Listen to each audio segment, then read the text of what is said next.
Yo, what's up, everybody? It's your friend. I can't believe that came out of my mouth. I have no friends. Anyways, it's been a couple days since my last video. I don't know how long ago it was. But yeah, I just want to talk about one thing today. And luckily, YouTube has removed the dislike button. So, I can talk about anything really, man. Well, technically I can talk about anything, but people won't be able to dislike it anymore, which is a win in some situations and a loss in other situations. Actually, no, it's a win for me, at least, because I can talk about anything without worrying about the repercussions. You can't say that about real life though. You don't always get away with everything. Anyway, I'm a little bit sidetracked. What am I going to talk about today is when you're dating, try not to limit your options too much. Otherwise, you're going to get desperate at one point and do really stupid things. We're probably at a time in history where meeting people has become so easy.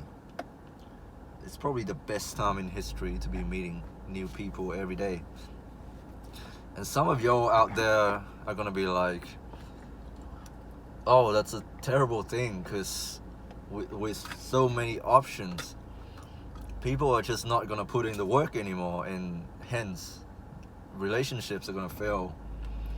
We see so many divorces nowadays, so many people cheating openly, getting hurt, or maybe because we now know about it because of social media and people sad posting on the internet, myself included. I'm not guilt-free here, guilty as charged. Yeah, so at some point people are gonna get sick of me sad posting. I'm surprised no one has called me out on it yet. None of my other friends, like close friends.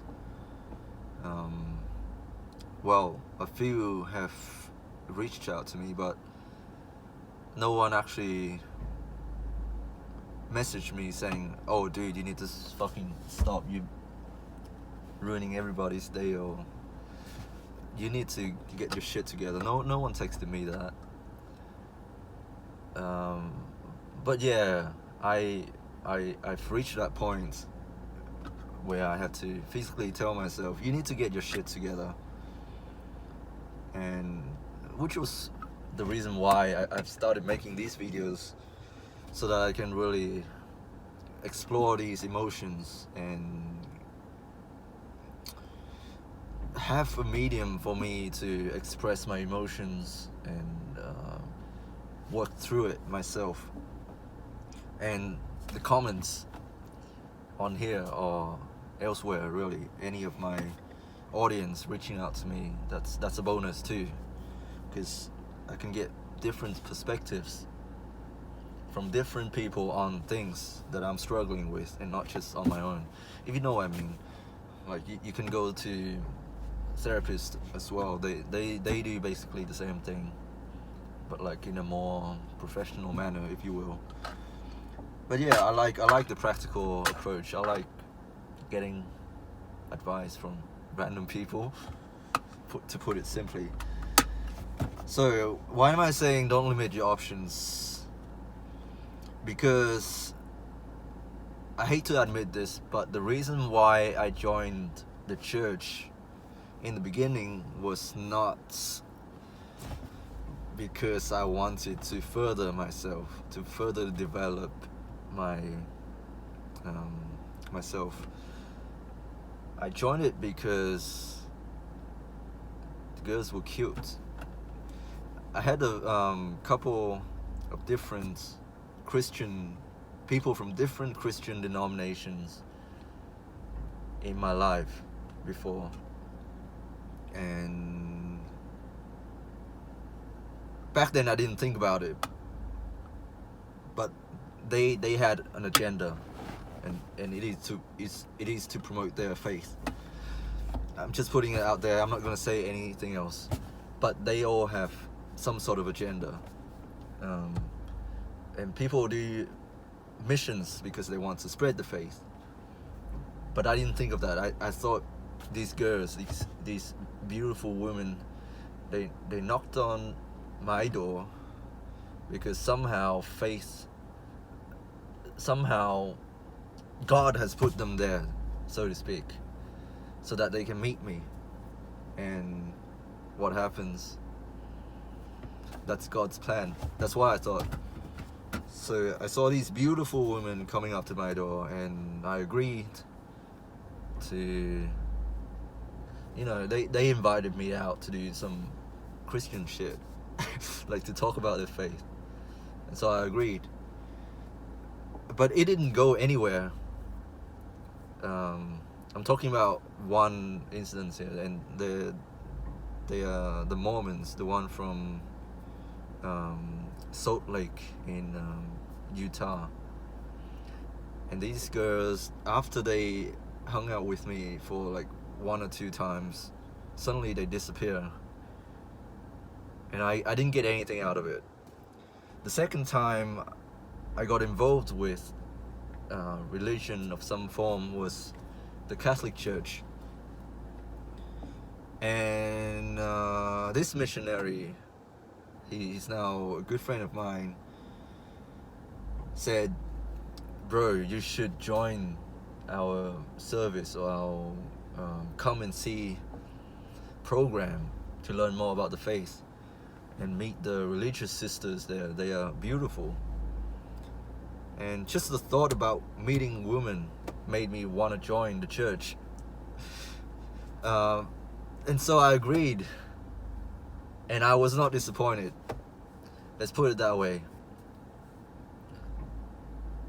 What I got out of it was not a girlfriend, but a lot of experience with women of that sort, of the Christian woman sort. And it's funny, I'm talking about this as if I have a lot of experience with women, but in reality, it's only a small part of life. And being with these, not being with them, but like hanging out with them made me better at talking to women and to people in general. And I've gotten so much more out of it than just a girlfriend, someone to call my girlfriend.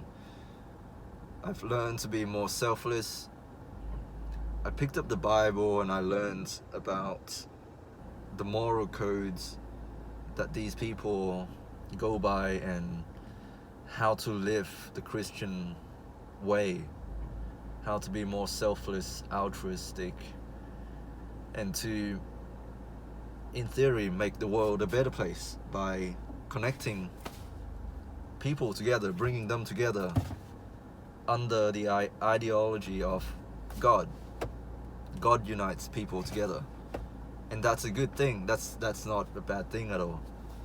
I won't take that away from the church.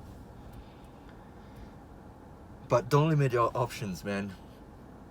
You will meet so many different people just by having an open mind. I used to be a traditionalist. I grew up in a traditional household. My parents are still together. My dad is the sole provider in the family. He's the definition of order, and my mom is the opposite. She's the opposite. She's the exciting person in the family who does things impulsively, and Yeah, and that worked with them. And I learned so much from my dad that to be a man is to provide for his family and protect his family. But it has its downsides as well. Um, because I was so sheltered, I didn't have a lot of life experience. And so the best way for me to actually meet new people in my adulthood is to not limit my options and just go out there and meet people of different sorts. And I'm saying this because I might even give dating apps a go. And yeah, let's see how that goes. I know there are lots of fake profiles out there and people who aren't being direct with their intentions. You can be anyone on the internet, really. As I have said before, the dislike ratio has been removed, so I can say whatever I want. Yeah, let's hope that my employers don't find these videos. I mean, I have nothing to hide. I'm not doing anything illegal. I'm just a dude talking about dudes' problems. And I'm not afraid to admit it. I have a lot of problems that I need to work out on my own. And this might be a good way for me to connect to different people. Yeah. But I'm going through a lot right now. And I don't want to share with the world every of my problems. But yeah, dating is a problem for me at the moment. I just want to, I'm not gonna lie to myself and say that, oh, I'm an alpha wolf. I don't need no woman. I have money, I have a car, I have technically I don't have any of those things yet. I have a car though. I'm not really a boss man. I don't have money. And I'm not going to go down that way, a pathway either, of being single and happy, because I have to be honest with myself. I want human connections. I want someone who can get me. I need feminine energy in my life as a man. I feel the urge as a man to share this masculine energy with a woman. And I haven't experienced that yet. So I can't say for myself that I don't need it, because I haven't experienced it yet. A true love. A lot of you guys are gonna relate to this, especially those who had limited experience with women, in sex, in dating, whatever.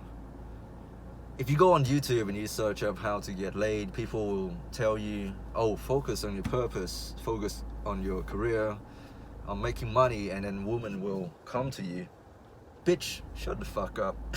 You gotta work on getting, you gotta work on your relationships as well, man.